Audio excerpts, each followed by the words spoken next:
Hello, I'm going to start a new series today. This is called Grandpa John's Storytime, and we're going to be reading a book called Ragweed by Avi. Avi's one of my favorite authors, and I'm going to try to do a recording of each chapter on every time so you can tune in and listen to the entire book. I've read this book many, many times for second and third grade kids. So any kids that are second, third grade and up, all the way up to 56, 60, 75-year-old kids, however old they are, they should enjoy this story. It's a really well-written story. Chapter 1, Ragweed by Avi. Ma, a mouse has to do what a mouse has to do. Ragweed, a golden mouse with dark orange fur, round ears, and a not very long tail, was saying goodbye to his mother and father as well as to 50 of his brothers and sisters.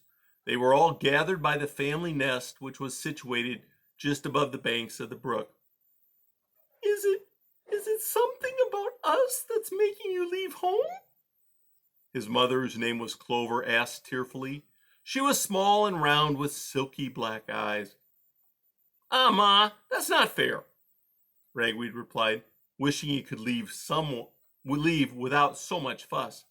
I just want to see things. I'm almost 4 months old, you know. I mean, the brook is wonderful, but, well, it's not the whole world. Ragweed's father, Valerian, drew himself up. He was long-faced and lanky, and his scruffy whiskers were touched with gray. Now, son, he said, no need to poke fun at us stay-at-homes. I'm sorry, Dad. I didn't mean to joke. All I'm doing is going off to explore what else there is, you know, before settling down. I won't be gone long. Will you absolutely promise to come back? Clover asked, though Ragweed had carefully slicked down his fur so that it was quite neat and proper. She found a small strand around his ear that required careful adjusting. But then Ragweed was very special to her.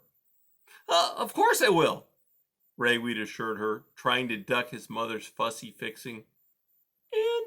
And if you meet a young female mouse, Clover added gently, one for whom you develop a fondness, just make sure she really cares for you. Ragweed blushed. Hey, Ma, I'm too young for that stuff anyway. If I'm going to get someplace today, I better start moving. This notice of his imminent departure caused Clover to fling her paws around Ragweed's neck and give him a nuzzle about his right ear. Please be cautious, she whispered. Promise me that you will. I promise, Ragweed returned. A reluctant Clover released her son. Valerian held out his paw.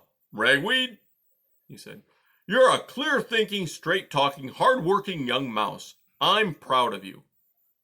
Ragweed shook his father's paw. Dad, he replied, if I can be anything like you, that'll be good enough for me. Thank you, son, Valerian said, his voice husky. Embarrassed by so much emotion, Ragweed looked sheepishly at his brothers and sisters. Of those still at home, he was the eldest. Even among the older ones, who had returned from nearby homes to say goodbye, Ragweed was the first to leave the area of the brook. Hardly a wonder that they were gazing at him with affectionate awe. But it was to Rye, his younger brother by a few weeks, that Ragweed went. Rye looked very much like Ragweed, save for a notch in his right ear, the result of an accident. Okay, Rye, Ragweed said, giving his brother a mock punch on the shoulder.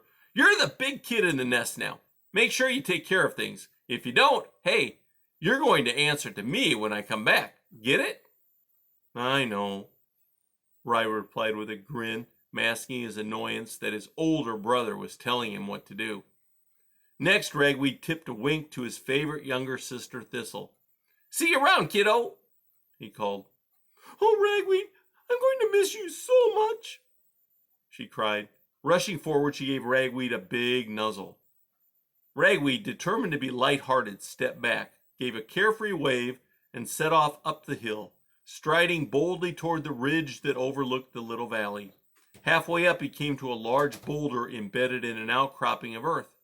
There he paused and looked down at his family, who were still observing his departure. Though he wanted to move on, Ragweed found himself lingering. The spring air was brimming with a delicate sweetness. The vaulting blue sky seemed endless, the sun warm and embracing. Amid moss and grass, flowers had burst forth with youthful daring, in contrast to the shallow old brook, which wound lazily between low, leafy banks, bearing pink and white water lilies on its wide surface. As for the tall trees that stood all around, they were veiled in a downy green mist of just-born leaves. What lay below Ragweed was not merely beautiful, it was home. His home. And there was his family, whom he loved as much as he knew they loved him.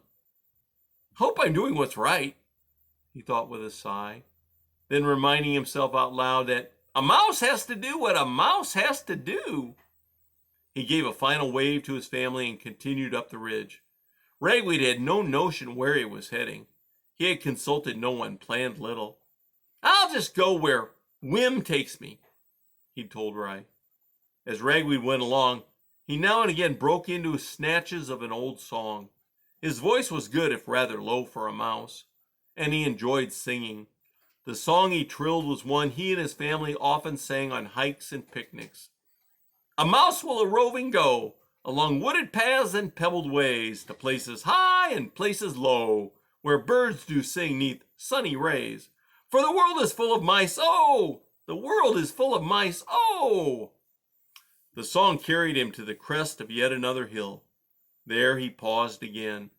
The trail seemed to extend from his toes straight to the horizon. Just to see it gave him the wonderful sensation that anything might happen. He took a deep breath. How delicious was the sense of freedom he felt. How fine that he and he alone was responsible for himself. He had not, he now realized, grasped how exciting it would be to grow up and strike out on one's own.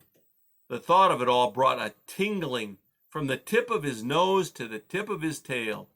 Energized anew, Ragweed stepped boldly along the trail, now and again squeaking out at the top of his voice, "The world is full of mice, oh!"